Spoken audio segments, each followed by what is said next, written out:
ప్రభుత్వం ఇలాంటి చర్యలు తీసుకుంటే బాగుంటుందని చెప్పాలి. అదే ఓకేనా?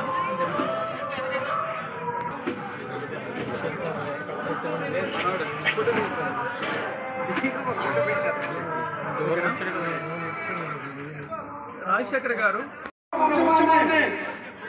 సమాచారం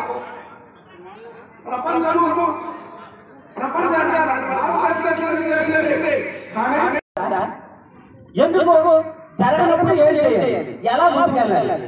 ఏ పల్లెటూరైనా ఒక 10 మంది పెద్దలు, ఒక పల్లెటూరు అయితే 100 మంది ఉంటారు, లేకపోతే ఒక 50 మంది ఉంటారు. ఆ 50 మందికి ఏమైనా మనం చెప్పగలుగుతామా? చెప్తే కదా విషయం చేస్తుంది ఎవరైనా. మనం చెప్పము, ఏం జరిగిందో ఎవరికి తెలియదు. ఏమీ జరగలేదని మనలో మనం ఇచ్చేసుకుంటున్నాం. మనలో మనమే దీన్ని కిందకు తొక్కేసుకుంటున్నాం. దయచేసి ఇప్పటికైనా పెద్దలు చాలా మంది పోరాట యోధులు ఉన్నారు, శాస్త్రీయవేత్తలు ఉన్నారు. దయచేసి పెద్దలు, తెలివైన పెద్దలు ఉన్నారు. ఎప్పటికైనా అర్థం చేసుకొని ప్రతి పెద్దలు మనం ఏం చేస్తానో ఏం జరుగుతుంది. ప్రభుత్వాలు ఎందుకు పట్టించుకోలేదు? ఒకవేళ ఒక ప్రభుత్వం వచ్చి మనకి ఏం చేసేసి, ఇంకో ప్రభుత్వం వచ్చి మనకి ఏం చేసేసి, వాటి వల్ల మనకి ప్రయోజనం ఏంటి? మనం ఏం చేయాలి?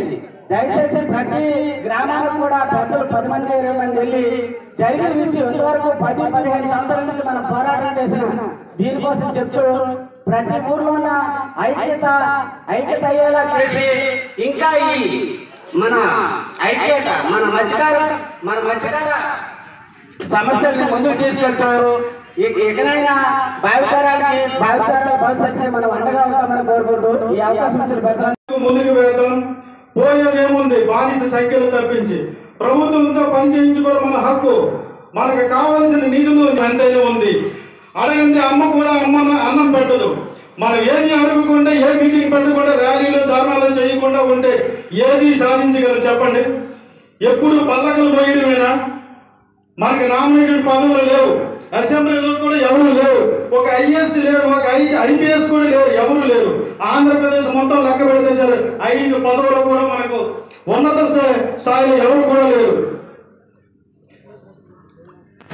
ఒకటే, ఎక్కడున్నారో మహనీయుడు కుమార శంకరనారాయణ గారు చూపిన దారిలో ఈ రోజు ఈ స్థితిలో ఉన్నాం.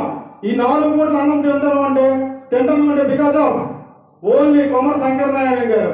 నిజంగా ఆయనకి స్మరించుకోవాల్సిన అవసరమే పడుతున్నాం. ఇంతగా ఫైనాన్షియల్ గా కొంచెం అభివృద్ధి చెందామంటే అది దానికి కారణం కుమార శంకరనారాయణ. ఈరోజు మనం ఏ స్థితిలో ఉండేవారమో ఊహించుకోవడానికి అసలు అందట్లేదు. సీఎంకి వెళ్తున్నాడు, మరి కొంచెం దిగువ ఉన్నాడు, ఎక్కడో సొంత గ్రామంలో వలలు పట్టుకుంటున్నాడు. మరీ అంతగా దిగువ ఉన్నాడు, తప్పనిసరి పరిస్థితి వేరే వాళ్ళు వెళ్ళిపోతున్నారు. వేరే వాళ్ళకి వెళ్ళిన వాళ్ళకి ఎన్ని ఇబ్బందులు అంటే 15 రోజులకు ఒకసారి జడ్డీకి వచ్చేటప్పుడు ఆ స్నానం చేయడం కూడా నీళ్ళు ఉండదు. అలా అంత దుర్భరమైన జీవితం.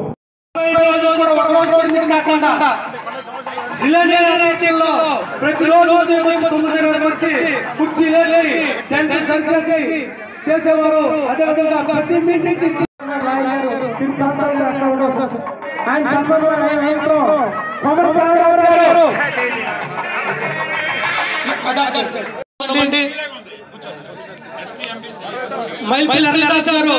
అదే చేతిలో ఈ జిల్లా ఉంటుంది. ఈ జిల్లా నుంచి ప్రతి ఒక్కరు కూడా మన మీద భుజాల మీద చెయ్యేస్తారు.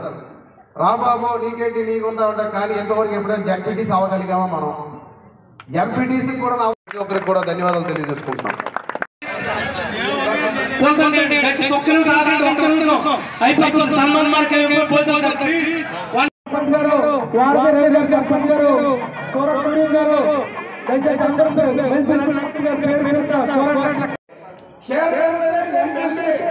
ఉత్తరప్రదేశ్